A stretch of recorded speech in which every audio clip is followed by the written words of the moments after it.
ಸ್ನೇಹಿತರೆ, ಲಕ್ಷಾಂತರ ಹಿಂದೂ ಕಾರ್ಯಕರ್ತರ ಆಶಯದಂತೆ ಇದೀಗ ಬಸನಗೌಡ ಪಾಟೀಲ್ ಯತ್ನಾಳ್ ಅಂತಿಮವಾಗಿ ಬಹುದೊಡ್ಡ ರಾಜಕೀಯ ನಿರ್ಧಾರವೊಂದಕ್ಕೆ ಬಂದಿದ್ದಾರೆ ಅನ್ನುವ ಒಂದು ಸ್ಪಷ್ಟ ಸೂಚನೆಗಳು ಸಿಗ್ತಾ ಇದ್ದಾವೆ.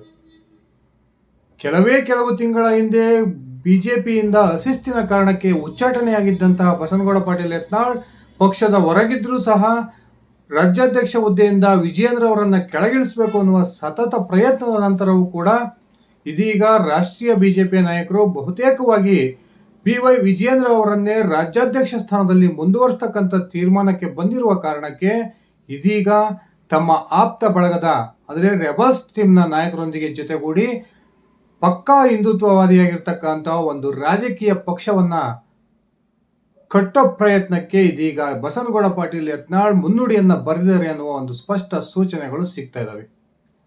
ಹೌದು ಸ್ನೇಹಿತರೆ, ಬಿಜೆಪಿಯಿಂದ ಉಚ್ಚಾಟನೆಯಾದ ನಂತರ ಬಸನಗೌಡ ಪಾಟೀಲ್ ಯತ್ನಾಳ್ ಅವರು ಇಡೀ ರಾಜ್ಯದ ಬಿಜೆಪಿ ಕಾರ್ಯಕರ್ತರು ನನ್ನನ್ನು ಪಕ್ಷಕ್ಕೆ ಮತ್ತೊಮ್ಮೆ ಸೇರ್ಪಡೆ ಮಾಡಿಕೊಳ್ಬೇಕು ಅನ್ನುವ ಆಶೆಯನ್ನ ವ್ಯಕ್ತಪಡಿಸ್ತಾ ಇದ್ದಾರೆ.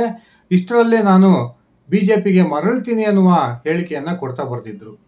ಆದರೆ ವಾರದಿಂದೀಚೆಗೆ ಆ ಒಂದು ಬಿಜೆಪಿಯ ಭಿನ್ನಮತೀಯ ನಾಯಕರ ನಡುವೆ ಪದೇ ಪದೇ ಒಂದು ಸಭೆಗಳು ನಡೆದ ನಂತರ ಇದೀಗ ಇವತ್ತು ದಾವಣಗೆರೆ ಕ್ಷೇತ್ರದ ಮಾಜಿ ಲೋಕಸಭಾ ಸದಸ್ಯರಾಗಿರ್ತಕ್ಕಂಥ GM ಸಿದ್ದೇಶ್ವರ್ ಅವರ 74ನೇ ಹುಟ್ಟುಹಬ್ಬದ ಸಂದರ್ಭದಲ್ಲಿ ರೆಬಲ್ಸ್ ಟೀಮ್ನ ನಾಯಕರು ಒಂದು ಕಡೆ ಒಗ್ಗೂಡೋದ್ರ ಮೂಲಕ ಇದೀಗ ಬಸನಗೌಡ ಪಾಟೀಲ್ ಯತ್ನಾಳ್ ಅವರ ಕೈ ಬಲಪಡಿಸ್ತಕ್ಕಂಥ ತೀರ್ಮಾನಕ್ಕೆ ಬಂದಿದ್ದಾರೆ ಅನ್ನುವ ಸೂಚನೆಗಳು ದಾವಣಗೆರೆ ಮೂಲಗಳಿಂದ ಕೇಳಿ ಬರ್ತಾ ಇದ್ದು, ಬಸನಗೌಡ ಪಾಟೀಲ್ ಯತ್ನಾಳ್ ಕೂಡ ಹೊಸ ಪಕ್ಷ ಸ್ಥಾಪನೆಯ ನಿರ್ಧಾರಕ್ಕೆ ಅಂತಿಮವಾಗಿ ಬಂದಿದ್ದಾರೆ ಅನ್ನುವ ಒಂದು ಮಾತುಗಳು ಇದೀಗ ಕೇಳಿ ಬರ್ತಾ ಇದ್ದಾವೆ. ಬನ್ನಿ ಸ್ನೇಹಿತರೆ, ಹಾಗಾದ್ರೆ ನಿಜಕ್ಕೂ ಕೂಡ ಯತ್ನಾಳ್ ಅವರ ಹೊಸ ಪಕ್ಷದ ಯಾವ ರೀತಿಯ ಒಂದು ಕಾರ್ಯತಂತ್ರವನ್ನು ಇಟ್ಕೊಂಡು ಪ್ರಶ್ನೆ ಆಗ್ತಾ ಇದೆ, ನಿಜಕ್ಕೂ ಕೂಡ ಯತ್ನಾಳ್ ಅವರ ಮುಂದಿರ್ತಕ್ಕಂಥ ಸವಾಲುಗಳೇನು, ಈ ಒಂದು ಪಕ್ಷ ರಾಜ್ಯದಲ್ಲಿ ಹಿಂದುತ್ವ ಒಂದು ಆಧಾರಿತವಾಗಿರ್ತಕ್ಕಂಥ ಪಕ್ಷವಾಗಿರುತ್ತಾ ತಿಳ್ಕೊಂಡು ಬರೋಣ. ಅದಕ್ಕಿಂತ ಮುಂಚೆ ನೀವಿನ್ನು ನನ್ನ ಇಟ್ಗೆ ಹೇಮಂತ್ ಯೂಟ್ಯೂಬ್ ಚಾನಲ್ಗೆ ಸಬ್ಸ್ಕ್ರೈಬ್ ಮಾಡ್ಕೊಂಡಿಲ್ಲ ಅಂದರೆ ದಯವಿಟ್ಟು ಸಬ್ಸ್ಕ್ರೈಬ್ ಮಾಡಿಕೊಂಡು ಬೆಲ್ ಬಟನ್ನ ಕ್ಲಿಕ್ ಮಾಡಿ. ನಾನು ಕೊಡ್ತಕ್ಕಂಥ ಮಾಹಿತಿ ನಿಮ್ಗೆ ಇಷ್ಟ ಆಗಿದ್ದರೆ ಈ ವಿಡಿಯೋಗೆ ಲೈಕ್ ಮಾಡಿ, ಶೇರ್ ಮಾಡಿ, ಕಮೆಂಟ್ ಮಾಡಿ. ಸ್ನೇಹಿತರೆ, ಬಿಜೆಪಿಯ ರಾಜ್ಯಾಧ್ಯಕ್ಷ ವಿಜಯೇಂದ್ರ ಮತ್ತು ಮಾಜಿ ಮುಖ್ಯಮಂತ್ರಿ ಯಡಿಯೂರಪ್ಪನವರ ವಿರುದ್ಧ ಪದೇ ಪದೇ ಬಹಿರಂಗ ವಾಗ್ದಾಳಿಯನ್ನು ನಡೆಸೋದ್ರ ಮೂಲಕ ರಾಜ್ಯದ ಒಂದು ಬಿಜೆಪಿಗೆ ಪದೇ ಪದೇ ಮುಜುಗರವನ್ನು ತರ್ತಾ ಇದ್ದಂತಹ ಬಸನಗೌಡ ಪಾಟೀಲ್ ಯತ್ನಾಳ್ ಅವರ ಒಂದು ವರ್ತನೆಯನ್ನು ತಿದ್ದಬೇಕು ಅನ್ನೋ ಉದ್ದೇಶನ ಇಟ್ಕೊಂಡು ಬಿಜೆಪಿಯ ರಾಷ್ಟ್ರೀಯ ನಾಯಕರು ಅನೇಕ ಶೋಕಾಸ್ ನೋಟಿಸ್ಗಳನ್ನು ಯತ್ನಾಳ್ ಅವರಿಗೆ ಕೊಟ್ಟಿದ್ರು. ಈ ಯಾವ ಒಂದು ಶೋಕಾಸ್ ನೋಟಿಸ್ಗೂ ಕೂಡ ಕೇರ್ ಮಾಡದೇ ಇರತಕ್ಕಂಥ ಯತ್ನಾಳ್ ತಮ್ಮ ವಾಗ್ದಾಳಿಯನ್ನ ಮುಂದುವರಿಸ್ತಾನೆ ಬಂದಿದ್ರು.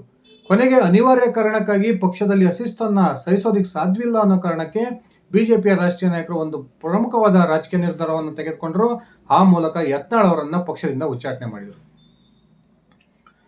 ಯತ್ನಾಳ್ ಅವರು ಉಚ್ಚಾಟನೆ ಆದ ನಂತರವೂ ಕೂಡ ಬಿಜೆಪಿಯ ಭಿನ್ನಮತೀಯ ನಾಯಕರು ಯತ್ನಾಳ್ ಅವರೊಂದಿಗಿನ ಸಂಪರ್ಕವನ್ನ ಕಡಿದುಕೊಳ್ಳಲಿಲ್ಲ.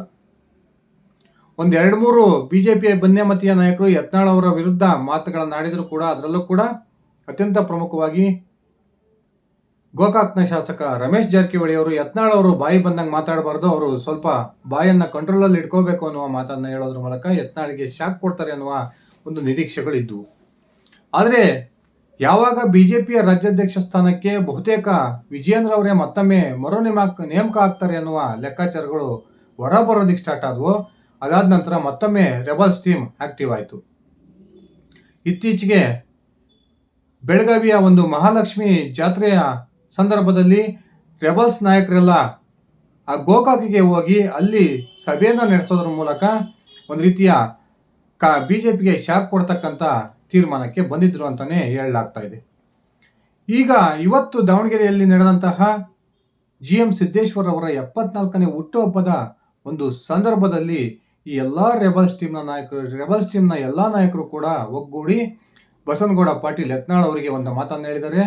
ನಾವು ನಮ್ಮ ಪ್ರಯತ್ನದಲ್ಲಿ ಹೆಚ್ಚು ಕಡಿಮೆ ವಿಫಲರಾಗಿದ್ದೀವಿ, BY ವಿಜಯೇಂದ್ರ ಅವರೇ ರಾಜ್ಯಾಧ್ಯಕ್ಷರಾಗಿ ಮುಂದುವರಿಯೋದು ಪಕ್ಕಾ ಅನಿಸ್ತಾ ಇದೆ, ಆ ಕಾರಣಕ್ಕೆ ನೀವು ನಿಮ್ಮ ರಾಜಕೀಯ ನಿರ್ಧಾರವನ್ನ ತೆಗೆದುಕೊಳ್ಳಿ, ನಾವು ನಿಮ್ಮಿಂದಿರ್ತೀವಿ ಅನ್ನುವ ಒಂದು ಭರವಸೆಯನ್ನ ಕೊಟ್ಟಿದ್ದಾರೆ ಅನ್ನುವ ಮಾತುಗಳು ಕೇಳಿ ಬರ್ತದೆ. ಇಡೀ ರಾಜ್ಯಾದ್ಯಂತ ಒಂದು ಹಿಂದುತ್ವದ ಆಧಾರವಾಗಿರ್ತಕ್ಕಂಥ ಕಾರ್ಯಕರ್ತರು ಬಸನಗೌಡ ಪಾಟೀಲ್ ಯತ್ನಾಳ್ ಅವರಿಗೆ ಈಗಾಗಲೇ ಹೊಸ ಪಕ್ಷವನ್ನ ಕಟ್ಟಿ ನಾವು ನಿಮ್ ಬೆನ್ನಿಗಿರ್ತೀವಿ ಅನ್ನುವ ಭರವಸೆಯನ್ನ ಕೊಟ್ಟಿದ್ರು. ಆದ್ರೂ ಬಸನಗೌಡ ಪಾಟೀಲ್ ಯತ್ನಾಳ್ ಬಿಜೆಪಿಗೆ ಮರಳೋದಕ್ಕೆ ಪ್ರಯತ್ನವನ್ನ ಮಾಡಿದ್ರು. ಇದೀಗ ರೆಬಲ್ಸ್ ನಾಯಕರ ಮಾತಿಗೆ ಯಾವಾಗ ಬಿಜೆಪಿ ಹೈಕಮಾಂಡ್ ಮಣೆಯನ್ನ ಹಾಕ್ಲಿಲ್ವೋ, ರೆಬಲ್ಸ್ ನಾಯಕರು ಕೂಡ ಈಗ ಯತ್ನಾಳ್ ಅವರಿಗೆ ನೀವು ಹೊಸ ಪಕ್ಷವನ್ನ ಕಟ್ಟಿ ನಾವು ನಿಮಗೆ ಸಂಪೂರ್ಣವಾದ ತನು ಮನ ಧನದ ಸಹಕಾರವನ್ನು ನೀಡ್ತೀವಿ ಅನ್ನುವ ಭರವಸೆಯನ್ನು ಕೊಡೋದ್ರ ಮೂಲಕ ಅಂತಿಮವಾಗಿ ಯತ್ನಾಳ್ ಅವರು KHP ಅಂತಕ್ಕಂಥ ಒಂದು ಪಕ್ಷವನ್ನು ಸ್ಥಾಪನೆ ಮಾಡಬೇಕು ಅನ್ನುವ ನಿರ್ಧಾರಕ್ಕೆ ಬಂದಿದ್ದು, ಯಾವ ರೀತಿ ಮಹಾರಾಷ್ಟ್ರದಲ್ಲಿ ಬಾಳಾ ಸಾಹೇಬ್ ಠಾಕ್ರೆ ಅವರು ಶಿವಸೇನೆಯನ್ನ ಕಟ್ಟಿ ಹಿಂದೂ ಮತಗಳನ್ನ ಕ್ರೋಢೀಕರಿಸಿದ್ರು, ಅದೇ ರೀತಿಯ ಒಂದು ಪಕ್ಷವನ್ನ ರಾಜ್ಯದಲ್ಲಿ ಸ್ಥಾಪನೆ ಮಾಡಬೇಕು ಅನ್ನುವ ನಿರ್ಧಾರಕ್ಕೆ ಯತ್ನಾಳ್ ಅವರು ಬಂದಿದ್ದಾರೆ. ಈ ಒಂದು ಪಕ್ಷಕ್ಕೆ ಕರ್ನಾಟಕ ಹಿಂದೂ ಪಕ್ಷ ಎನ್ನುವ ಹೆಸರನ್ನ ಇಡ್ತಾರೆ ಅನ್ನುವ ಒಂದು ಮುನ್ಸೂಚನೆಗಳು ಸಿಗ್ತಾ ಇದಾವೆ. ಸ್ನೇಹಿತರೆ, ರಾಜ್ಯದಲ್ಲಿ ಅನೇಕ ಪ್ರಭಾವಿ ನಾಯಕರು ಈಗಾಗಲೇ ಪಕ್ಷಗಳನ್ನ ಕಟ್ಟಿ ವಿಫಲರಾಗಿದ್ದರನ್ನ ನಾವು ನೋಡಿದ್ವಿ. ಬಂಗಾರಪ್ಪನವರು ಕ್ರಾಂತಿ ರಂಗವನ್ನ ಕಟ್ಟಿ, ಅದಾದ ನಂತರ KCPಯನ್ನ ಕಟ್ಟಿ, ಅದೇ ರೀತಿ ಈಗ ಕರ್ನಾಟಕದ ಹಾಲಿ ಮುಖ್ಯಮಂತ್ರಿ ಸಿದ್ದರಾಮಯ್ಯನವರು ಕೂಡ ABPJD ಅಂತಕ್ಕಂಥ ಒಂದು ಪಕ್ಷವನ್ನ ಕಟ್ಟಿ, ಅದಷ್ಟೇ ಅಲ್ಲದೆ ಲಿಂಗಾಯತ ಪ್ರಶ್ನಾತೀತ ನಾಯಕ ಎಂದೇ ಇಲ್ಲಿವರೆಗೂ ಗುರುತಿಸಿಕೊಂಡಿರ್ತಕ್ಕಂಥ ಯಡಿಯೂರಪ್ಪನವರು ಕೂಡ KJPಯನ್ನ ಕಟ್ಟಿ ಅದರಲ್ಲಿ ಸಫಲವಾಗದೆ ಹೋಗಿದ್ದಂಥದ್ದನ್ನು ನಾವು ನೋಡಿದ್ವಿ. ಇನ್ನು ಯತ್ನಾಳ್ ಅವರು ಹಿಂದುತ್ವದ ಒಂದು ಓಟುಗಳನ್ನೇ ಆಧಾರವಾಗಿಟ್ಕೊಂಡು ಒಂದು ಹೊಸ ಪಕ್ಷವನ್ನ ರಚನೆ ಮಾಡೋಕ್ಕೆ ಹೊರಟಿರೋದು ನಿಜಕ್ಕೂ ಕೂಡ ಆಶ್ಚರ್ಯವನ್ನ ತರ್ತಾ ಇದೆ. ಒಂದ್ ಕಡೆ ಯತ್ನಾಳ್ ಬಲದಲ್ಲಿರ್ತಕ್ಕಂಥ ಭಿನ್ನಮತೀಯ ನಾಯಕರು ತಮ್ಮ ಪಕ್ಕದ ಕ್ಷೇತ್ರವನ್ನೇ ಗೆಲ್ಲಿಸೋದಿಕ್ಕೆ ಒಂದು ಕೆಪಾಸಿಟಿ ಇಲ್ಲದೆ ಇರತಕ್ಕಂಥ ನಾಯಕರಾಗಿದ್ದಾರೆ. ಒಂದ್ ಕಡೆ ಕುಮಾರ್ ಬಂಗಾರಪ್ಪನವರು ಸೊರಬದಲ್ಲಿ ತಮ್ಮ ಸಹೋದರ ಹಾಲಿ ಪ್ರಾಥಮಿಕ ಮತ್ತು ಪ್ರೌಢ ಶಿಕ್ಷಣ ಸಚಿವರಾಗಿರ್ತಕ್ಕಂಥ ಮಧು ಬಂಗಾರಪ್ಪನವರ ವಿರುದ್ಧ ಕಳೆದ ವಿಧಾನಸಭಾ ಚುನಾವಣೆಯಲ್ಲಿ 35,000ಕ್ಕೂ ಅಧಿಕ ಮತಗಳ ಅಂತರದಿಂದ ಸೋಲನ್ನ ಕಂಡಿದ್ರು. ಇನ್ನ ಪ್ರತಾಪ್ ಸಿಂಹ ಅವರಿಗೆ ಈಗಾಗಲೇ ಬಿಜೆಪಿ ಈ ಕಳೆದ ಲೋಕಸಭಾ ಚುನಾವಣೆಯ ಟಿಕೆಟ್ ಅನ್ನೇ ನಿರಾಕರಿಸಿದೆ.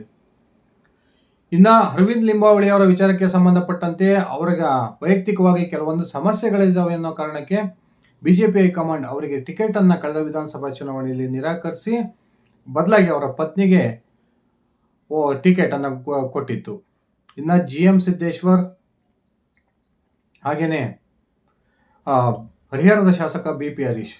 GM ಸಿದ್ದೇಶ್ವರ್ ಈಗಾಗಲೇ ಸಾಕಷ್ಟು ವಯಸ್ಸಾಗಿದೆ, ಅವರು ಬಹುತೇಕ ರಾಜಕೀಯ ನಿವೃತ್ತಿ ಅಂಚಿನಲ್ಲಿದ್ದಾರೆ. ತಮ್ಮ ಪುತ್ರನಿಗೆ ಒಂದು ರಾಜಕೀಯ ನೆಲೆಯನ್ನ ಕಂಡುಕೊಡಬೇಕು ಅನ್ನುವ ಪ್ರಯತ್ನದಲ್ಲಿದ್ದಾರೆ. ಇನ್ನ BP ಹರೀಶ್ ಒಂದು ಬಾರಿ ಸೋಲನ್ನ ಕಂಡ್ರೆ, 2 ಬಾರಿ ಸೋಲನ್ನ ಕಂಡ್ರೆ 1 ಬಾರಿ ಗೆಲುವನ್ನ ಕಾಣ್ತಾ ಇದಾರಲ್ಲ ಹರಿಹರ ಕ್ಷೇತ್ರದಲ್ಲಿ. ಇಂಥ ನಾಯಕರನ್ನ ನೆಚ್ಚಿಕೊಂಡು ಬಸವನಗೌಡ ಪಾಟೀಲ್ ಯತ್ನಾಳ್ ನಿಜಕ್ಕೂ ಕೂಡ ಹೊಸ ಪಕ್ಷವನ್ನ ಕಟ್ಟೋದಿಕ್ಕೆ ಹೊರಟಿರೋದು ಬಹುತೇಕ ಈ ಒಂದು ಪಕ್ಷ ಸ್ಥಾಪನೆಯಾದ ನಂತರ ಬಸವನಗೌಡ ಪಾಟೀಲ್ ಯತ್ನಾಳ್ ರಾಜಕೀಯವಾಗಿ ನಿರ್ನಾಮ ಆಗ್ತಾರ ಅನ್ನೋ ಒಂದು ಚರ್ಚೆಗಳು ಕೂಡ ನಡೀತಿದ್ದಾವೆ. ಯಾಕಂದ್ರೆ ಕರ್ನಾಟಕ ರಾಜ್ಯದ ರಾಜಕೀಯ ಇತಿಹಾಸವನ್ನ ನೋಡಿದ್ರೆ ಹೊಸ ಪಕ್ಷವನ್ನ ಕಟ್ಟಿ ಯಾವ ಒಬ್ಬ ನಾಯಕನು ಕೂಡ ಯಶಸ್ವಿಯಾಗಿದ್ದಿಲ್ಲ.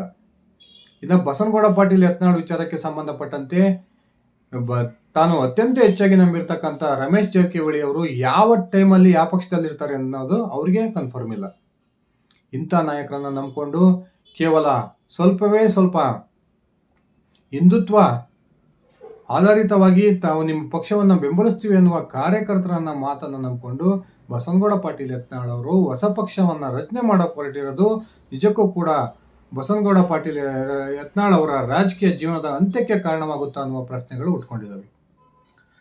ಸ್ನೇಹಿತರೆ, ನಿಮ್ಮ ಅಭಿಪ್ರಾಯದ ಪ್ರಕಾರ ನಿಜಕ್ಕೂ ಕೂಡ ಬಸವನಗೌಡ ಪಾಟೀಲ್ ಯತ್ನಾಳ್ ಕರ್ನಾಟಕ ಹಿಂದೂ ಪಕ್ಷವನ್ನ ಸ್ಥಾಪನೆ ಮಾಡಿದ್ದೆ ಆದ್ರೆ ಅವರು ಅದರಲ್ಲಿ ಯಶಸ್ವಿ ಆಗ್ತಾರ? ಆ ಮೂಲಕ ತಮ್ಮ ಜೀವಮಾನದ ಕನಸಾಗಿರ್ತಕ್ಕಂಥ ರಾಜ್ಯದ ಮುಖ್ಯಮಂತ್ರಿಯ ಕನಸನ್ನ ಈಡೇರಿಸ್ಕೊಳ್ತಾರ? ಅಥವಾ ಕರ್ನಾಟಕದ ಇತರ ಎಲ್ಲ ನಾಯಕರಂತೆ ಹೊಸ ಪಕ್ಷವನ್ನ ಕಟ್ಟಿ ಯಾವ ದುಸ್ಥಿತಿಗೆ ಆ ನಾಯಕರು ಬಂದರು ಅದೇ ಪರಿಸ್ಥಿತಿಗೆ ಯತ್ನಾಳ್ ಕೂಡ ಬರ್ತಾರ? ದಯವಿಟ್ಟು ನಿಮ್ಮ ವೈಯಕ್ತಿಕ ಅಭಿಪ್ರಾಯವನ್ನ ಕಮೆಂಟ್ ಮಾಡಿ. ಇದಿಷ್ಟ ಆಗಿತ್ತು ನನ್ನ ಇವತ್ತಿನ ಈ ವಿಡಿಯೋ. ನಾನು ಕೊಟ್ಟಿರ್ತಕ್ಕಂಥ ಮಾಹಿತಿ ನಿಮ್ಗೆ ಇಷ್ಟ ಆಗಿದ್ರೆ ಈ ವಿಡಿಯೋಗೆ ಲೈಕ್ ಮಾಡಿ, ಶೇರ್ ಮಾಡಿ, ಕಮೆಂಟ್ ಮಾಡಿ. ಧನ್ಯವಾದಗಳು ಸ್ನೇಹಿತರೆ.